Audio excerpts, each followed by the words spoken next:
So it's not like I have the song in my mind and then it's just a matter of doing the technical stuff to create that.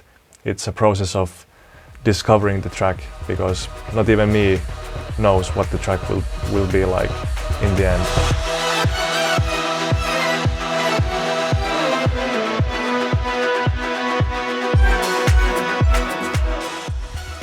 Hello everybody, it's Axel Thesleff here. Today I'm gonna show you the production process of my latest track, Darshan. I'm gonna show you the early versions of the track, show you what's inside the projects, and then show you the final version and how the final project looks like inside. So let's jump inside the Ableton Live. This is the first version of Darshan. It was created in 2015, and I ended up sitting on this for like maybe 3 years before I really started working on it. So this is like the first rudimental sketch of the whole song, and this is the first time actually that I've opened this project ever since like creating this. So it's gonna be interesting to hear what's inside. Okay, so let's listen.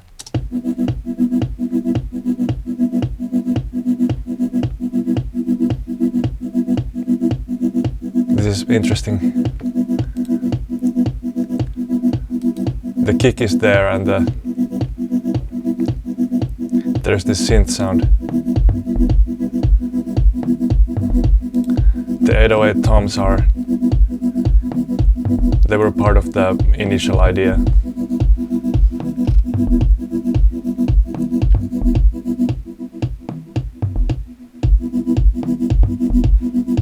I have here some muted track. What is this?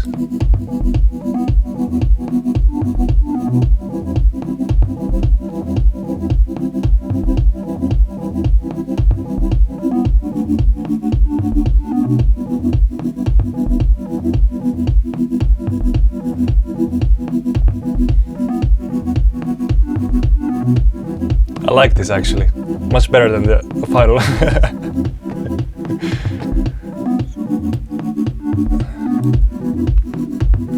Oh, here we have this is the one that's almost exactly the same in the final version.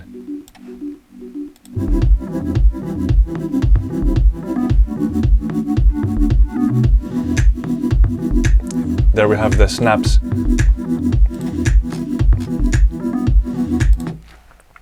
I think I recorded these with the laptop microphone.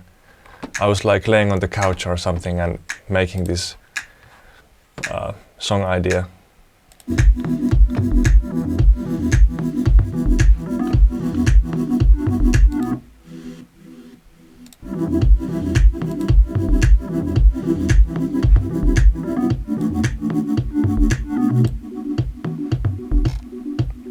So apparently we don't have the the main vocal yet here.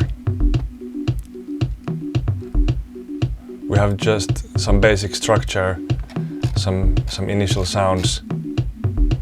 Looks like this is like an empty section that I left open for some ideas that I didn't have at the time. So let's check out where it goes.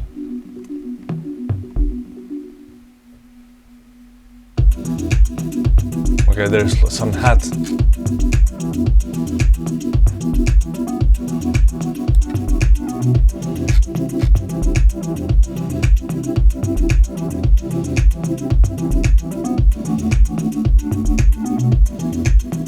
So it was just like a basic chord structure and some arpeggios, some percussion. Here's the next version.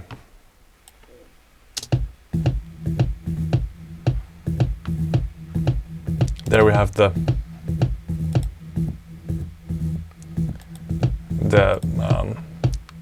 low stab that I call it. That's also in the final version.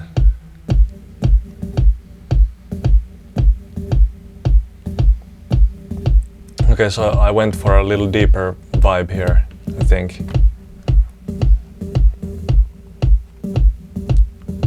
The chords are different.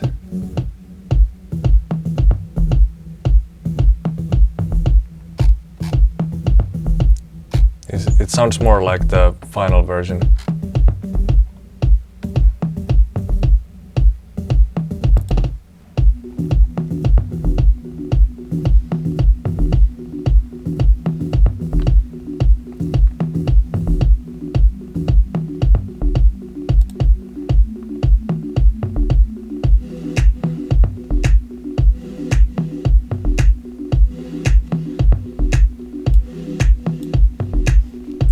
Okay, so this is like the beginning section I have changed for this version, but I think I kept the initial idea for this later section.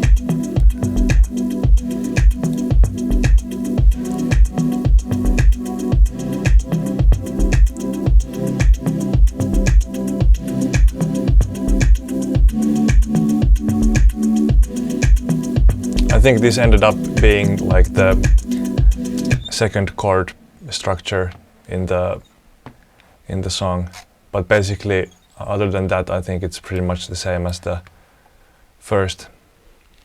So let's jump into the third. All right, so I think here we have the vocals for the first time. First the harmonic, the harmonium.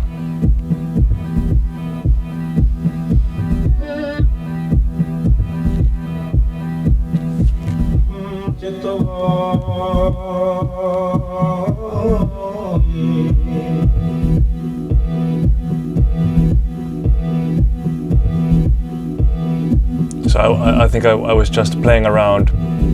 I didn't know what to make out of the vocal yet, so I was just looping it and trying out different things. All right, so this vocal is from the Deepest India sample library, and the sample has been pitched down to semitones, and so this is the original sample. Darshan. So there's like the harmonium playing at the same time.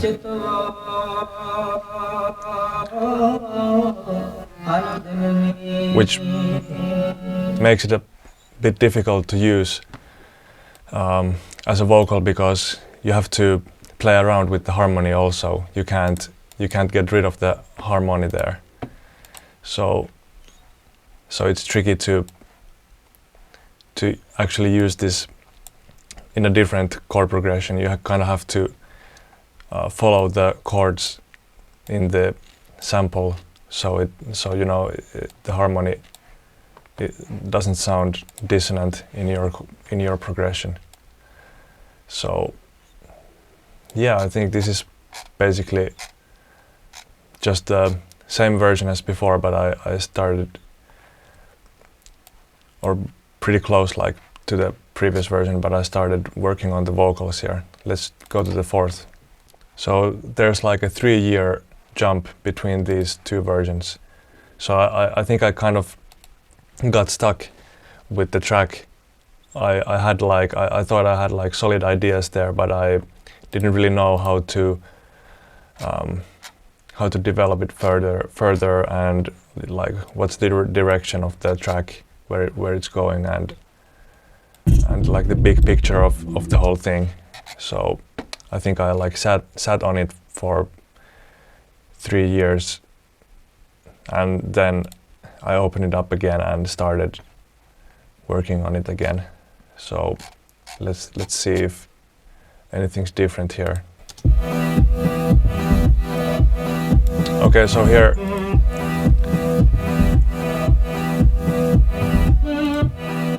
I have separated the harmonium and the vocal from each other, because the sample had both the harmonium and the vocal playing at the same time. So what I did was take a snippet from the sample that only has the harmonium and put it on a new track and then just loop that and make like a harmonium part out of it. And then just keep the vocal on a new, like on a separate track, like that. But of course, you can't get rid of the harmonium, so it's gonna be there. But you know, during that point, the harmonium isn't really doing anything. So it's like usable and, you know, pitchable up and down without the harmonium ruining everything.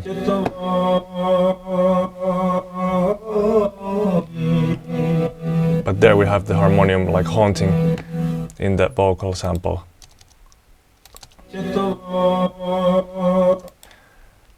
So let's listen together with the whole harmonium and the vocal together.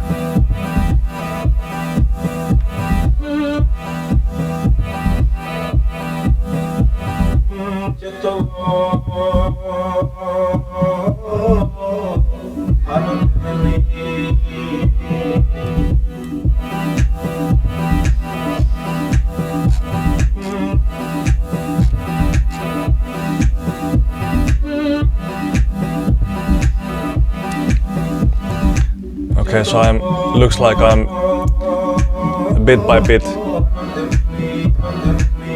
coming up with how the whole thing goes, but I'm still kind of trying to figure it out here, and we still don't have any bass, but we have the, you know, the melodic parts and the harmonic parts.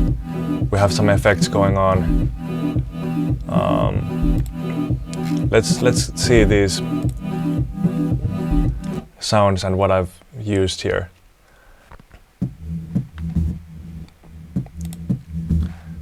This is created with this scene plant, which is a pretty cool plugin. You can actually like press this seed here, and it creates like these branches from the seed, and then you can like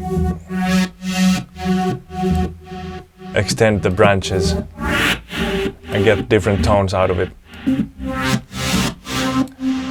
And then it has like this DNA. You can go inside and edit the DNA of the sound. It's a pretty interesting concept, and it always gives super organic and nice sounds. So I often use that. Oh yeah, this is like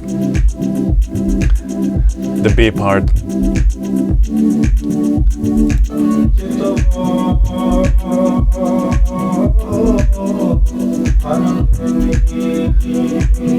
So I already kind of had in mind that first it would be like in one sort of progression that gives the whole song a certain vibe, and then afterwards it goes into this more epic chord progression that still works with the vocal sample that's being used. So I already kind of had that in mind, that it has like this two like opposites or two poles in the song, but I didn't know how to connect them really, and all of the like things that would happen in between them. All right, so here we have the version where I think I started getting the chords right, and what I did was record the harmonium inside Melodyne, so then I can actually change the chords of the sample. So then I can make the sample play the chords that I have in my track. So with the Melodyne it sounds like this.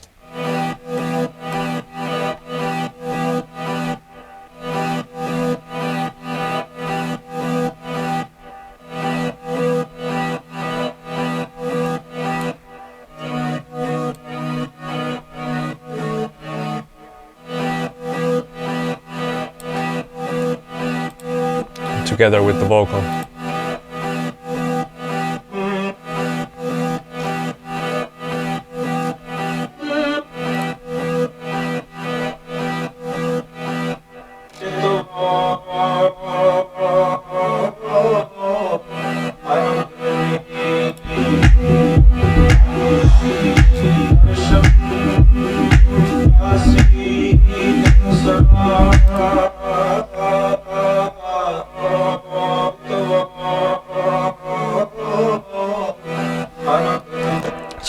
also started chopping up the sample more and tried to construct something that works with the drums and everything else.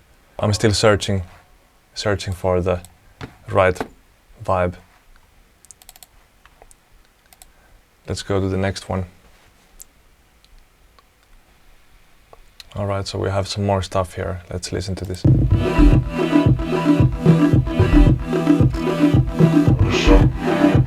Whoa!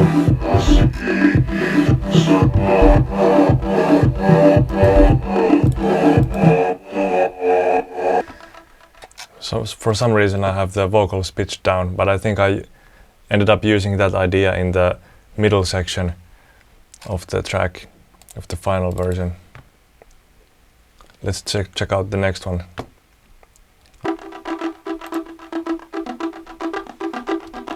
We have this sound which is made with this one instance of the operator, which is a synth inside Ableton Live. It's an FM synth, and I think it's just like a pretty simple plug sound and with some noise on it. And I think I ended up playing it with this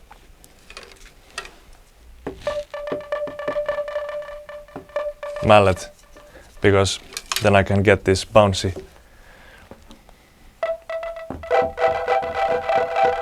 except one octave lower.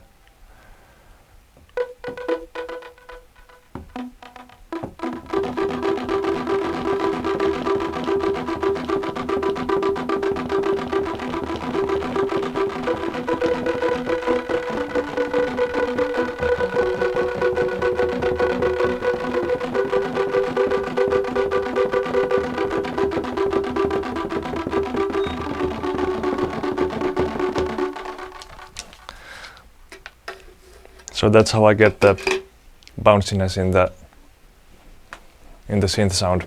Gives it a more organic aspect to it. Alright, so here we have the final version of Darshan, and it has quite many tracks. Let's check out these drums.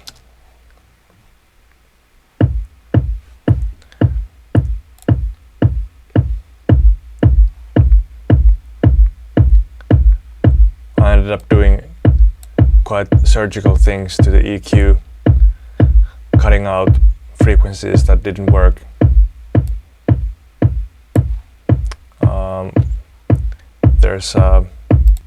There's this LF Max Punch plugin that creates it synthesizes like a low-end rumble for your percussive sounds or whatever. Actually, I usually use it for percussive sounds like kicks to get that like deeper low end in there.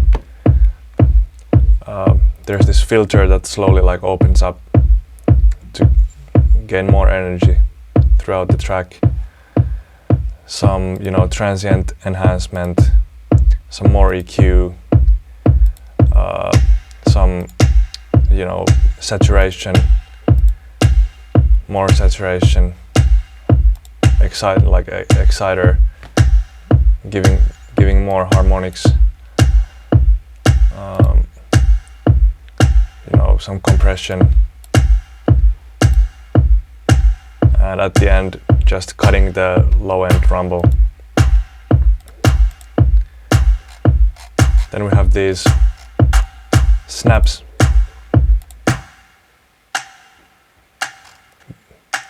And with those snaps we have this clap sound, and together they form this main snare.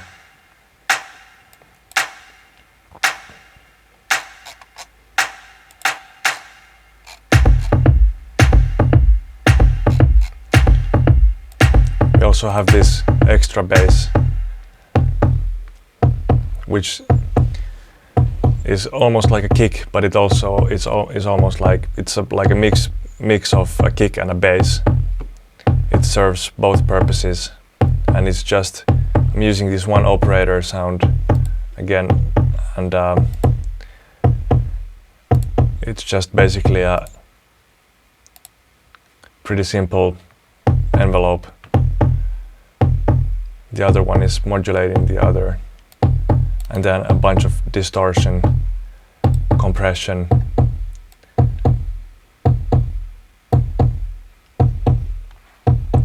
and that together with the kick makes this nice combination. The extra bass is also following the chord progression of the track, so it's always in tune. And then we have all these like extra open hi-hats that come every once in a while, and other layers to give the drums more expression when the track progresses. And here's the final vocals and the harmonium.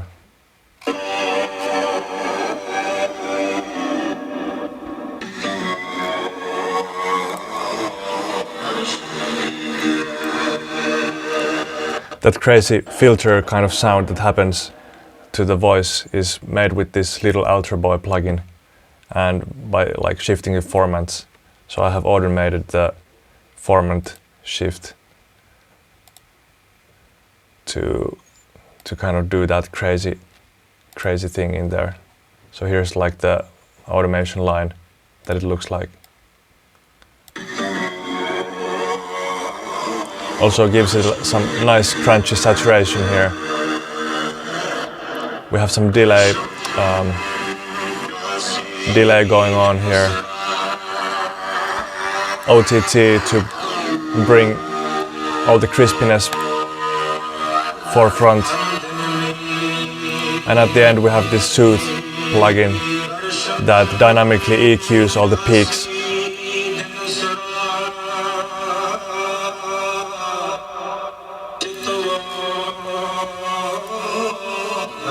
And here we have just the harmonium,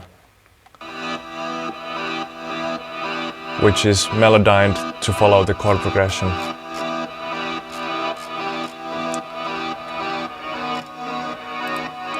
Alright, then we have this choir sound that actually comes at like towards the end of the track, where the song starts building up more and more.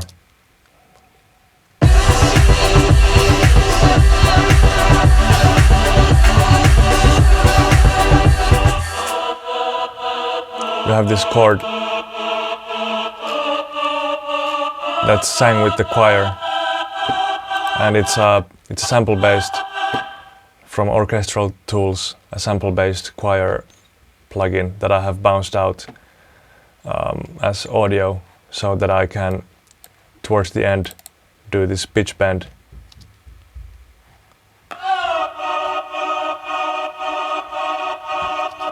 That follows the original vocal. That was like the whole idea behind the orchestral choir sound. It was to give the grandiose feeling without you kind of noticing that there's necessarily a choir appearing, but it's more like the vocal itself is like bursting into something more than it was originally. Then we have like these basic shakers that I recorded and then warped to do the groove that I want. And also I think these are pitched down quite heavily at some point. Then we have this ride that gives the whole beat much more energy.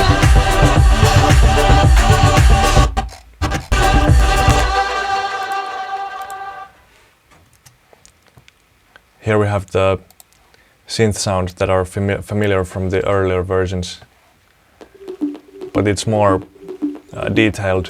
I think I boosted the high transients with this plugin. This plugin allows you to like emphasize transients in a frequency, so you can just decide to boost the transients of the high frequencies. So that gives the sound this kind of ear-tickling high-end Okay, let's listen to the bass.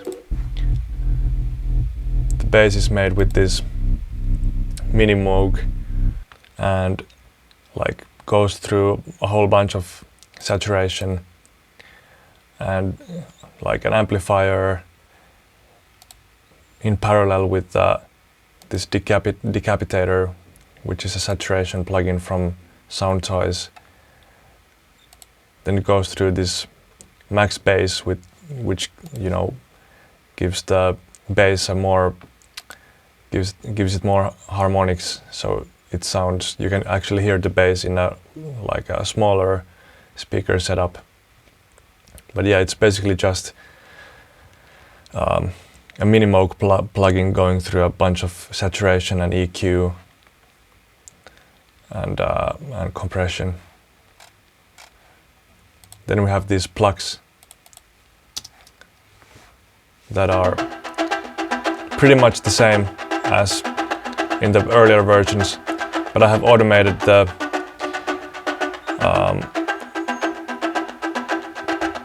I think I have automated some parameter here, so it opens up, like the filter kind of opens up the further you go in the track. Let's see. Yeah, here's the attack time. Oh, okay.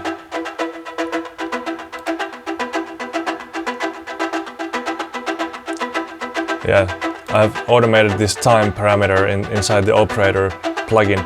So at first, when the synth comes in, it's super, short and plucky. But slowly, the time parameter goes up, which gives the whole synth a more like ringing sound. It's not as short, it's more a long, sustained sound. And the longer, the further we are in the build-up, the more it opens up. And in the end, it starts sounding more like this, like an opened up synth, rather than just like a plucky thing. And that's really like a key thing when doing big build-ups like this, is to have lots of elements that start with like lower amount of energy, and then something that you can automate so that the energy kind of constantly gets more intense. Then we have this just like a supporting pad sound that gives the whole track more smooth, like a smooth background, and helps the other chords to kind of like glue everything together.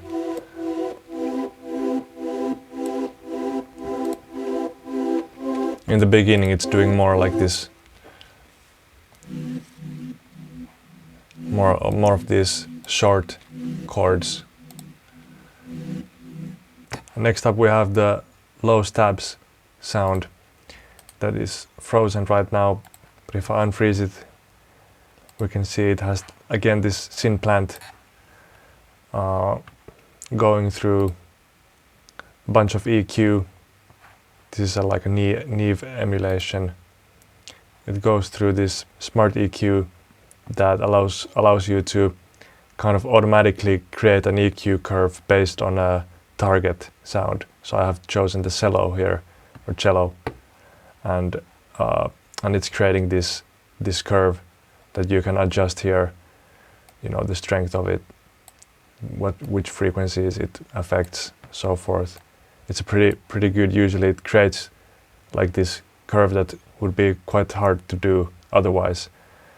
And I kind of liked how it sounded there.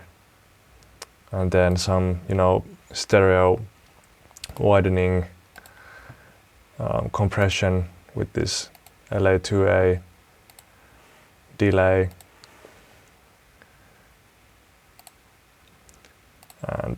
and then of course sidechain compression.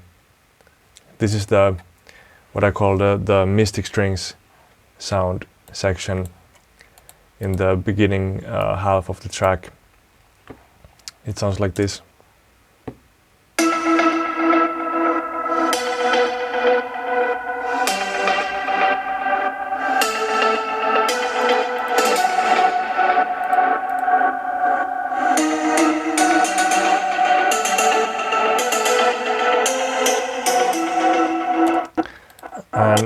It's made out of 3 layers, 3 separate sounds that are all playing at the same time.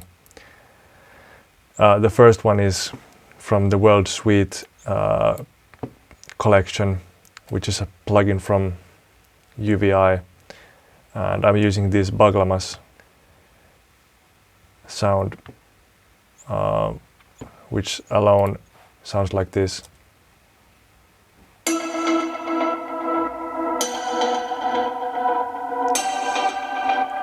It's also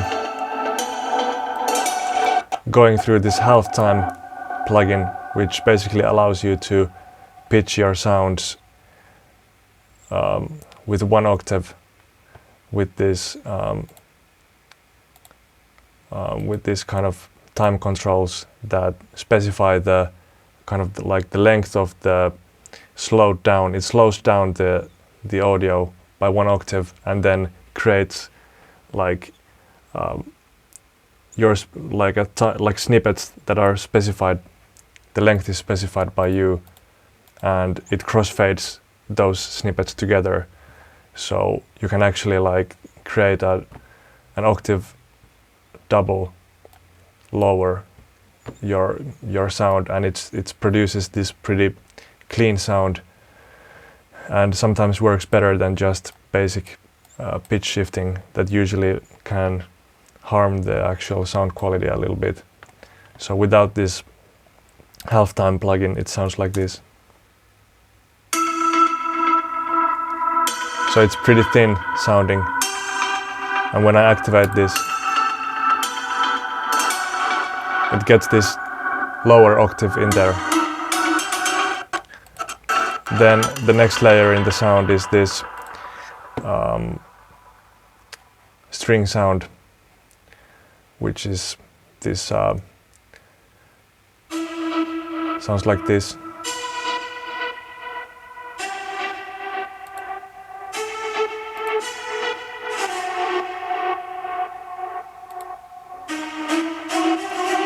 It's going through this transient designer, to give it a little bit more attack.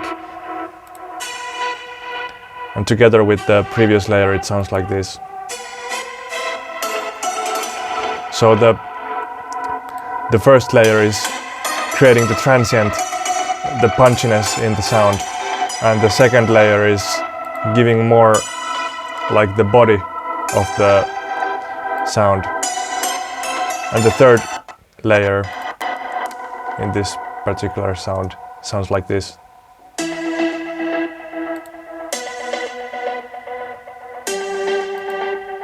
And this is actually a synth sound from the synth anthology from UVI also, and it's a sample-based synthesizer. Basically, it's like a patch or a preset player, so it gives you like a ton of presets, and then you can modify them in a pretty basic way.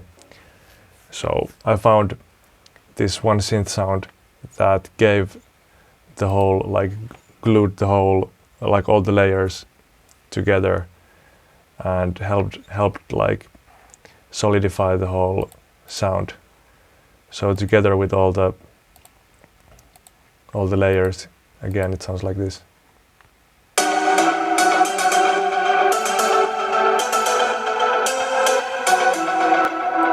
And together with those, we have these reverse effects, which are basically you can create by first reversing your let me think. First you have to reverse your sound, then you create reverb. You put reverb on it like to 100%, and then you freeze that, and then you reverse it again. So you end up with like a reversed reverb. So you get the reverb in reverse before the note happens, and when the note happens, you know, it creates this cool haunting kind of or mystical sound. So You can hear it here.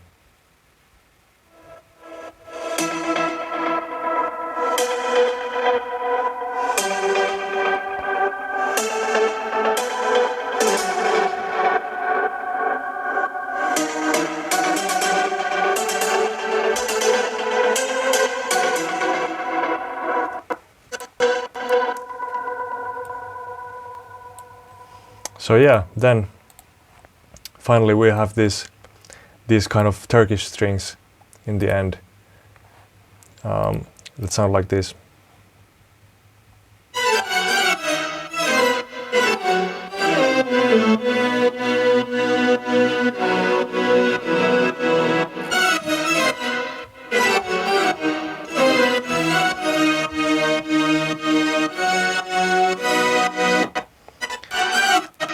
And again, this sound is made out of 3 layers. First, I'm using this free plugin I found from the internet, and it allows you to do this kind of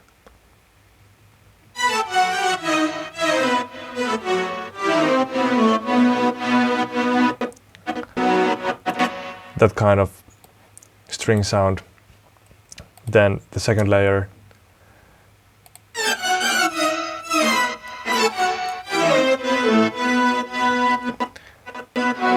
it's a bit like more aggressive, but also it has like this nice glissando kind of feel between the notes. And lastly we have this, which is a more classical string sound.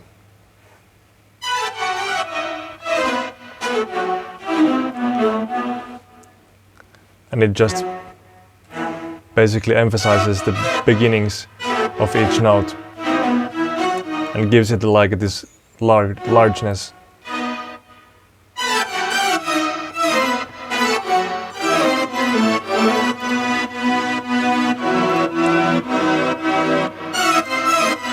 And all of those are going through this, or wait, this last layer is going through this transient designer to give it like more attack.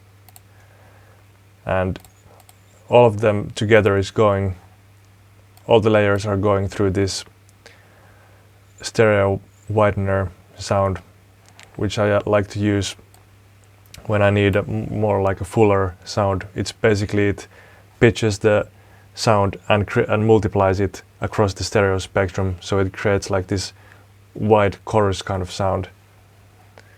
And after that it goes through some compression.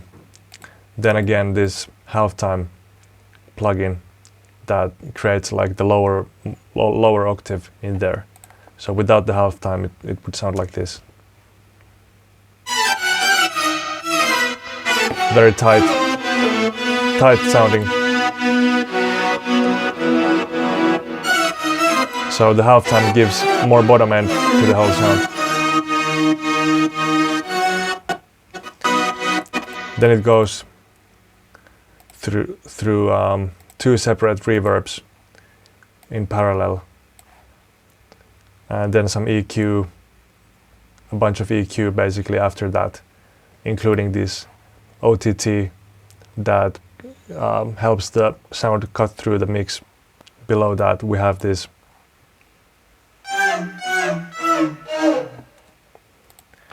which is created with this contact, again this Sultan strings. It has like all these really nice glissandi samples in there, so I really love this, like very dramatic sounding. I just love that sound. So together with the other strings, it sounds like this.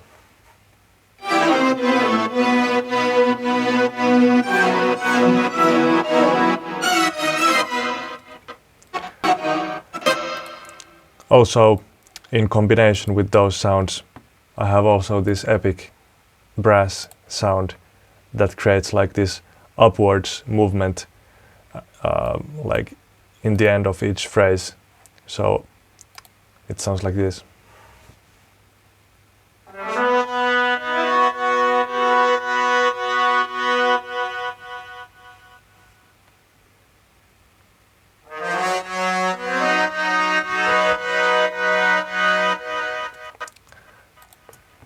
And so together with the strings, the whole package sounds like this.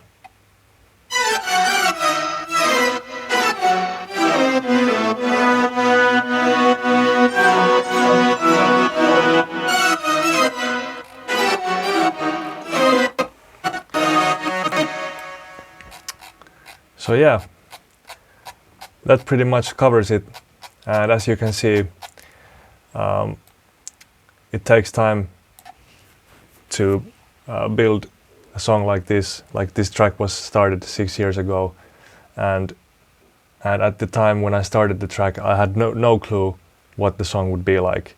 So it's not like I have the song in my mind and then it's just a matter of doing the technical stuff to create that. It's a process of discovering the track, because not even me knows what the track will be like in the end. So I hope this demonstrated that a little bit and gave you some insights into the production process. And yeah, thanks for watching and see you next time.